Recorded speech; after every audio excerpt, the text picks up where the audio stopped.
Welcome to episode 6 of Deathmatch N Chill. My name is Dom, I'm Cole.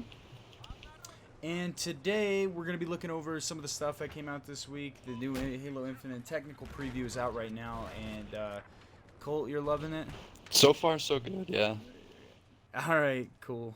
Yeah, because we knew it wasn't too much. It wasn't going to be, like, crazy. I'm still, to be honest with you, I'm a little disappointed that there's no multiplayer matches or anything, but that's probably me, because I know that they didn't set up any false expectations or anything, but still. Right. I mean, there's kind of multiplayer, just no player versus player. Yeah. That's true. That's true.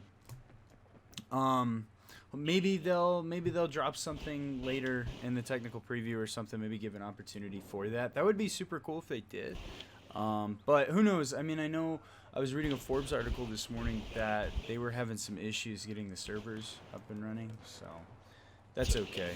But have you experienced any issues with the technical preview so far? Like any tech issues or server issues? The only thing I've noticed that recently just found out or noticed was I was playing in like their firing range or their quote-unquote academy, Mm. and you're just shooting at bots, but when it would get to the moving targets, there were times where they would like, I don't know, it almost looked like it was bad ping, like they were rubber banding, or like Oh it shit. was weird, like it was like they were like stutter stepping across the map almost, which I don't know, that Mm. could be maybe a connection problem, but I don't know, I don't feel like it should be a connection problem because my internet's pretty good.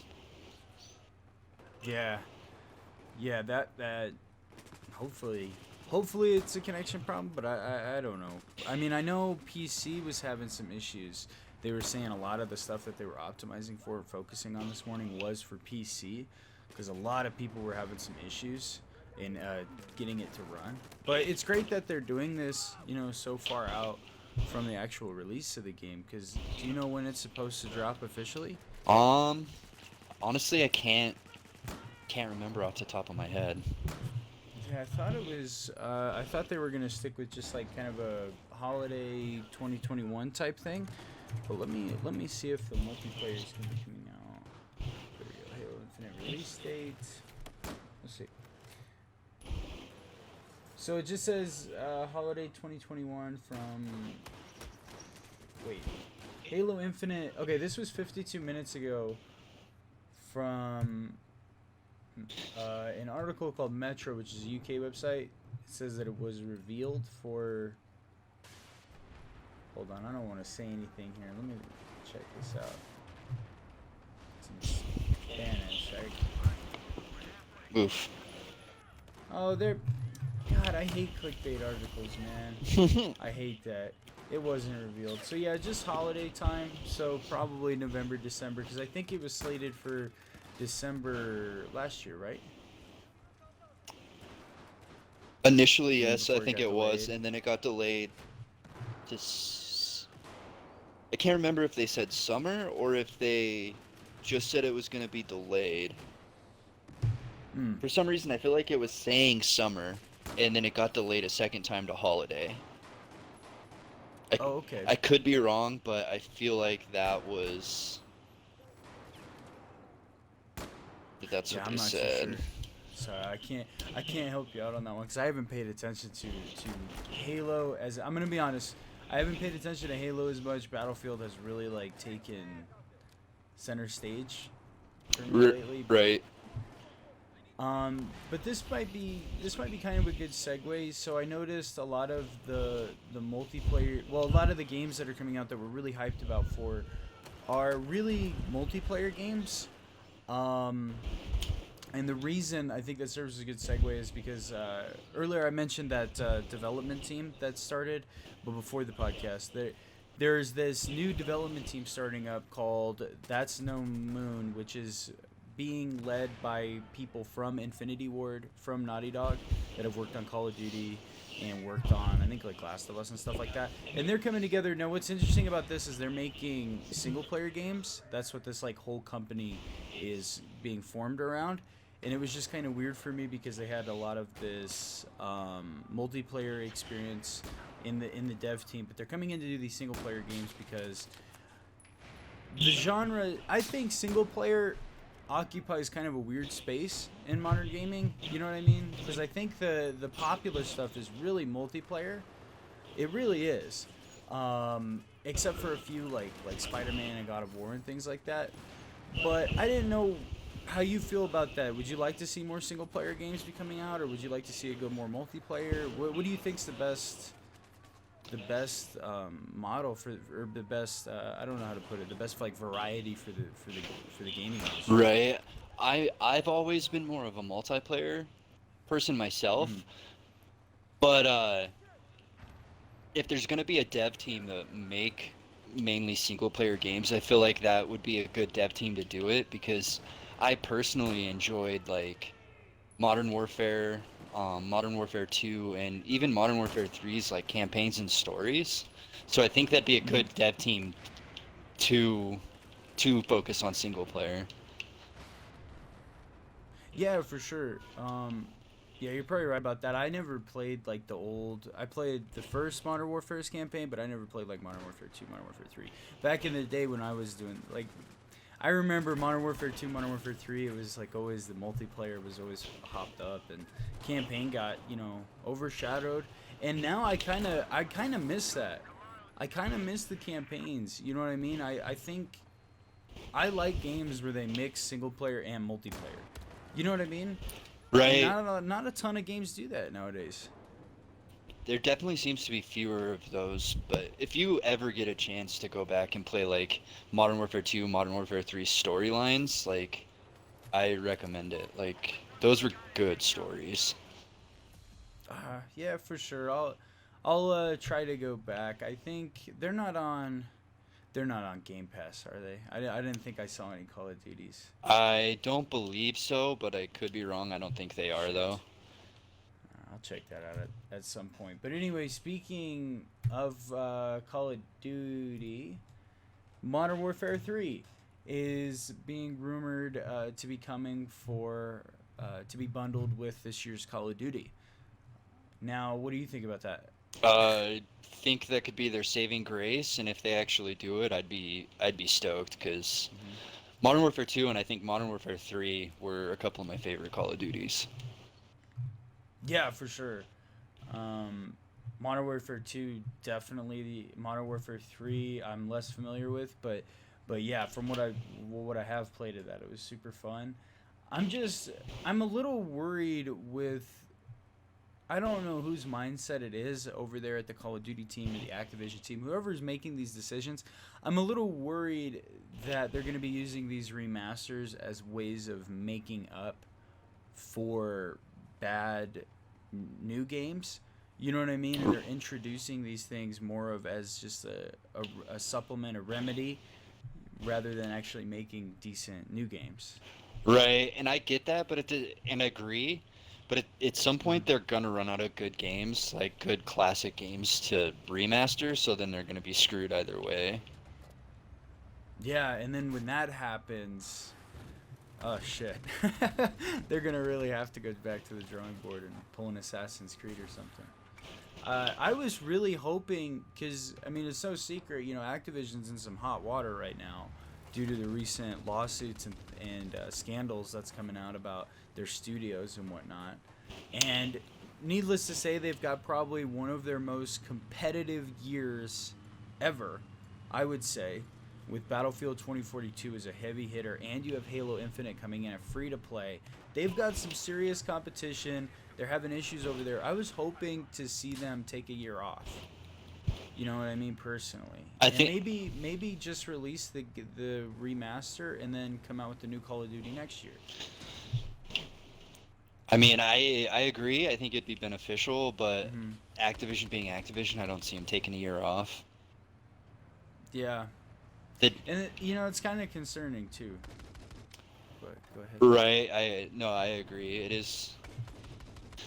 I just don't think they care about their developers as much as you'd want them to, for sure.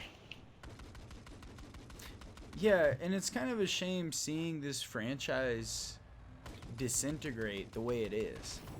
You know what I mean? And going the way it is, it's not very pleasant. Right. Yeah, because I can think of other games like the original God of War trilogy that left on a good note. I'm trying to think of a multiplayer game that left on a good note. I can't think of one because a lot of the successful ones are still around. But this franchise is one of the big heavy hitters from back in the day that we're seeing start to crumble, and it's pretty sad to see. But what's kind of cool is all these developers have been leaving Infinity Ward and going to other studios, and starting other new projects, which is exciting too. Because I think Infinity Ward developers were responsible for Respawn, weren't they? Before Respawn got acquired. Yes. Infinity Ward made Respawn, and part of that was because Infinity Ward, some of the developers that broke off didn't agree with the decisions they were making with Call of Duty, so they decided to make their own dev team. Damn, and that's back in the day. Mm-hmm. And they didn't agree with them. It was between Modern Warfare 2 and Modern Warfare 3, I believe. Interesting. And that's like the heyday, the golden era. And it's funny to, they didn't agree with things back then, and to see the way that that's kind of culminated now. Yeah, I God damn it, I don't know, man. We've been playing. I was playing Battlefield 5 this morning. I just don't know if World War II is gonna work. I don't think it will. And okay, here's the other thing too. So, I know a few years ago, I believe it was, and recently, Modern Warfare 2 was rumored to be done. Like it's been remastered. It's been sitting there. And the reason that they haven't released it was because they were maybe holding it for a time like this. Now it's coming to light, okay, Modern Warfare 3 is being remastered, and they're going to come out with that one. So that makes me think, are they keeping Modern Warfare 2 still just for next year maybe? What's their plan with this? I have no idea. I don't know why they would release Modern Warfare, or COD 4 Remastered. Why they would release that one and then hold Modern Warfare 2 and then release Modern Warfare 3. Like, to be honest, it just don't make much sense to me, but yeah, I'm not a developer or publisher, so what the hell do I know? Yeah. Yeah, it's kind of strange, and they're gonna be doing campaign remastered for this. At least is the rumor.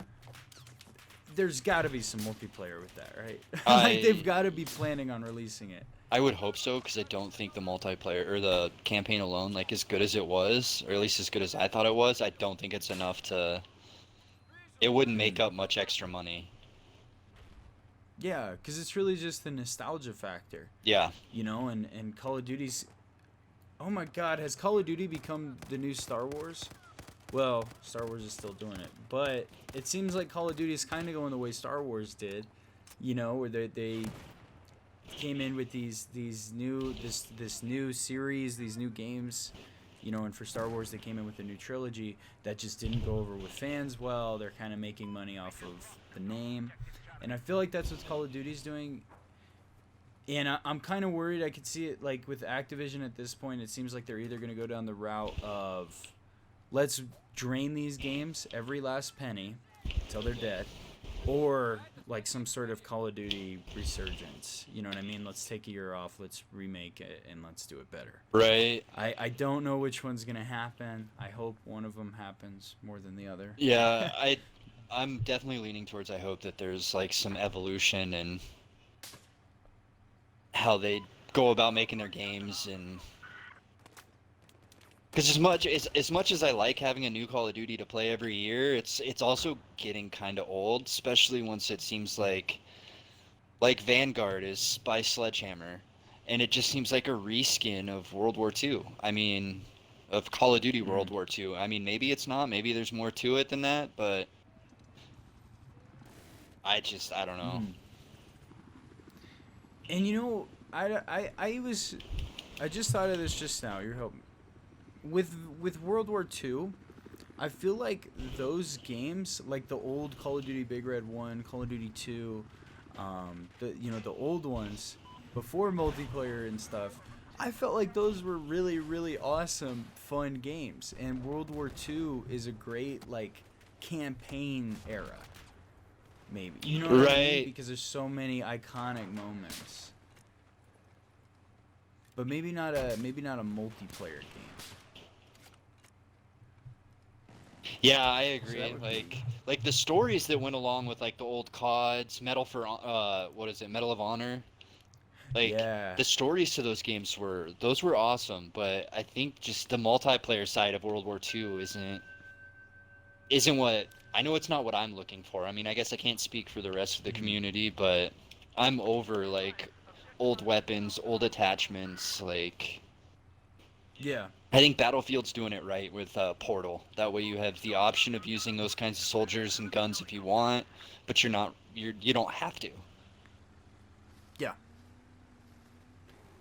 Yeah, yeah, and there's definitely, like, with the new Battlefield, one of the things that I'm really stoked about is the immersion factor.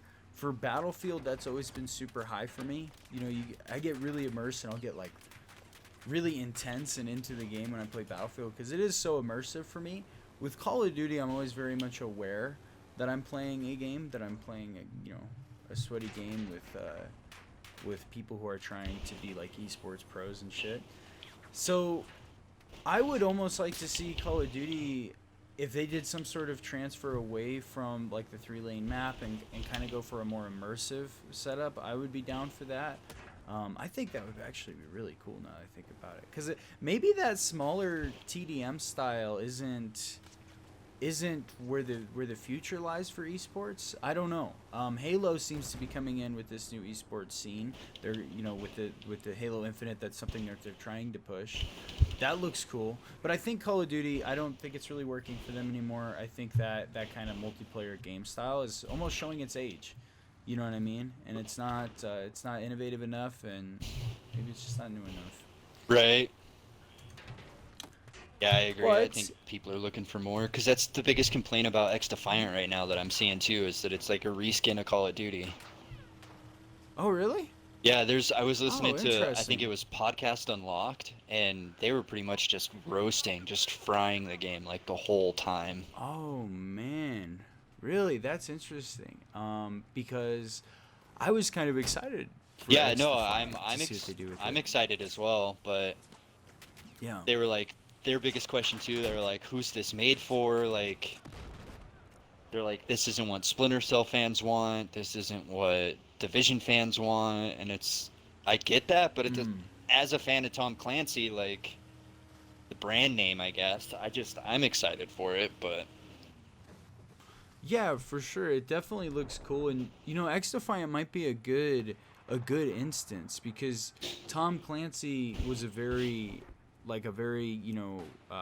mill sim style of game. It was a little bit more hardcore, and now you've seen this transition that they're making with X Defiant towards a more like colorful, more vibrant. It seems like they're trying to widen the audience a little right. bit, and maybe that's where the market's at. You know what I mean? I mean, look at games like Fortnite, Apex Legends. Some of the biggest games ever are not the old Tom Clancy style. You know what I mean? So I kind of like that they're going in a different direction, taking this old franchise and doing something new with it. It's just a matter of if it becomes hokey or not. But I mean, I don't think you can really fault them. That just seems to be where the market's at. It's where people are at. Right, I agree. I don't know. I'm also a fan of Yeah. arena shooters, so Yeah. Yeah, for sure. They definitely have a different feel. But anyway, so moving on, I have this other thing that I want to talk about. This is just for fun, because it's nostalgic. It looks really cool. This new Playdate handheld console. Now this thing is tiny. I have it pulled up on the screen, and you can see there's like a hand here, and this thing can fit in the palm of your hand. It's got a D-pad and 2 buttons, a speaker system, and it's cranked. You hand crank this son of a bitch to charge it. What a beast. This is so cool. It's like the Game Boy's cousin, or Game Boy's grandchild, or something like that. But anyway, it looks cool. I'm pretty excited for it. Did you check out that link I sent you? I looked at it real quick, but so the crank's actually to charge it? Yeah, to power this thing. That's awesome. Like a hand crank Yeah, flashlight. Yeah, and it comes with all these new games that are modeled after retro games, and you can, I believe, new games are going to be releasing for it too. So it has a card slot, so you can put games in there, which is just so cool to me. Yeah, that's pretty. Because I remember playing the old style, Game Boys and stuff, and that was always so much fun. Yeah, I could definitely see how that would be pretty sweet. I don't think it'll be the next big, huge thing, but No, definitely not. It's just it was a cool little thing that I felt like bringing attention to because I don't know, every once in a while I like to go back to games just the fun games, just for fun, nostalgic style, and that just seems kind of fun, nostalgic. Glad someone's out there doing it with some passion. It's and maybe that's another thing. Passion, it seems like it's coming back to gaming a little bit, which is really cool. It almost seems like we're seeing a shift away from the corporate model. I don't know if you feel like that or not, but it seems like the newer games that are coming out have found a good balance between corporatism and passion and creativity. yeah, I agree. It does kind of seem like passion's coming back, especially in the indie. Like, when you look at the indie games, Yeah. like, you can tell that there's a lot of those developers that are still making their games out of just passion. Yeah, like that new Lost in Random game that we were talking about last Yes. time comes to mind. Yeah, that game looks pretty Yeah. sweet. I definitely think I'll have to check that one out for sure. Definitely. And then the last thing that I had on the list was this article that you had sent me about Xbox being the console that's being paving the way for the future. It's thinking long term rather than PlayStation, which is kind of dropping the ball on some of its functionality and its features. Looking into this article, they definitely make some great points. A lot of these save features I didn't even know about that are just brutal on the PlayStation side of things. Yeah, that was my thought. Like, looking at it, I was like, I didn't realize how insane some of that was for the PlayStation.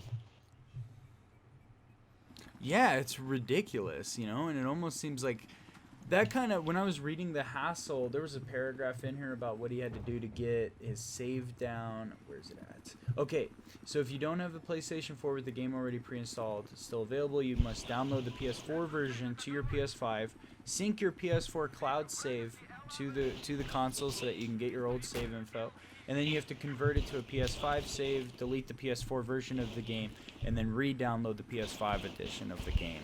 That is a fucking headache, and that seems like some loophole you would have to jump through for some third-party console. What was that console that came out a while back? Do you remember from a rapper? I can't remember the console.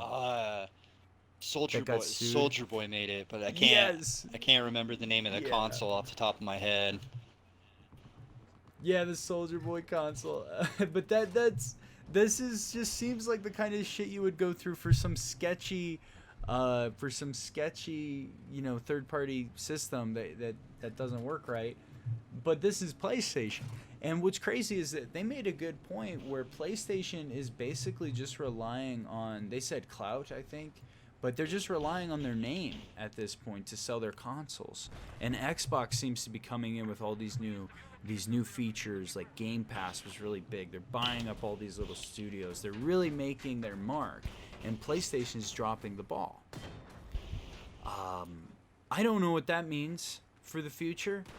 I just think, but okay, so this is weird too, because they were making all of these criticisms of PlayStation, but yet PlayStation sold ridiculously this past season. I guess it's like the best-selling PlayStation console ever, maybe console ever. I don't remember what they said, but anyway, it's selling amazing, selling probably better than Xbox. But Xbox has really got their eye on the future, and I think Xbox is going to overtake PlayStation in a few years, because the way the PlayStation's going right now is just not good. They're simply only relying on their fucking exclusives. and their dedicated fan base. They're not doing anything to keep people coming back. Right? Yeah, they're not. I agree. It's not a sustainable like model, I don't think at all. Mm. Yeah, that's a good point.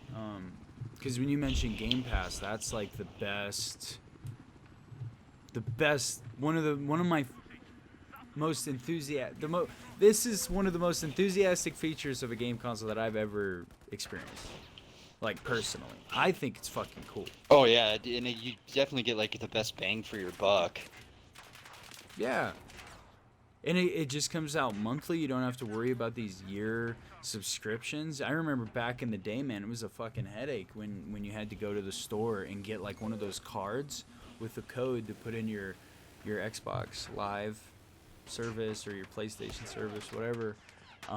Now, yeah, I mean, it just renews annually, but it's still kind of an outdated model for PlayStation. It's going to make them start to feel old, I think. Like, even if it works perfectly fine, you're just going to get the image like, oh, well, Xbox has a monthly subscription service, PlayStation has a yearly subscription service, and PlayStation, you don't get shit with it. So, I'm gonna go PlayStation. Right. Xbox is definitely, or I'm gonna go Xbox. Xbox is definitely more consumer friendly, and we'll see, man. We'll see. I think Xbox will overtake PlayStation, especially with this PC friendly attitude as well.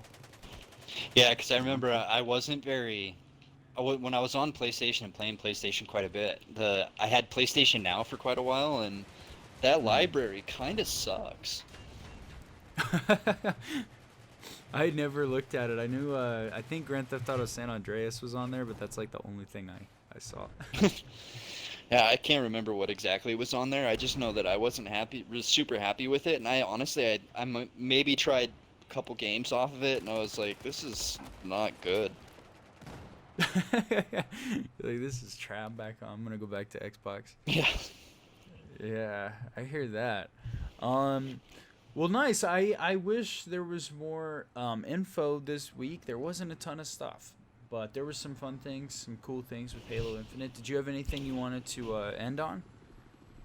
Just kind of going back to Halo Infinite, just yeah. the guns feel good. The BR feels good again. I remember that was the Battlefield, the Halo 5, the BR felt okay, but it wasn't great. But this BR feels solid.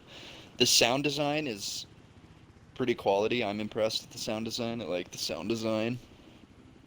And the customization even inside inside their little technical preview is pretty sweet. I'm stoked to see what it's like when you get the full customization options. Yeah, for sure. And customization is one of those things that'll like really encourage you to play, even if the game, even if you don't really want to play the game that particular evening or whatever. Like, customization features keep you coming. So I'm super happy that they're doing that. I'm a huge fan of customization, and it looks so cool. Yeah, I'm excited. I want to get my hands on like an actual beta or like even the full version of this game. Like, I can't wait. Seriously, it can't come soon enough. That we're gonna have to rock out, and then fucking Battlefield 2042. Man. Oh yeah. Oh my god. When that comes out, I think that's gonna all I'm gonna be doing that entire couple days. Yeah, dude. I'll probably have these games on a pretty solid rotation. It's like Halo one day, Battlefield the next, and I'll probably just stick to that every other. Nice. Hell yeah. All right. Cool. Well, yeah, I didn't have anything else I wanted to add, so I think we'll go ahead and call it there. That's good. Yeah. All right. Cool. Well, anyway, thank you guys so much for watching. If you made it this far, again, this is a new podcast, so go ahead and subscribe and like if you found anything enjoyable about it. We're trying to get some traction going, but anyway, thank you guys so much for watching, and we will see you in the next Deathmatch and Chill.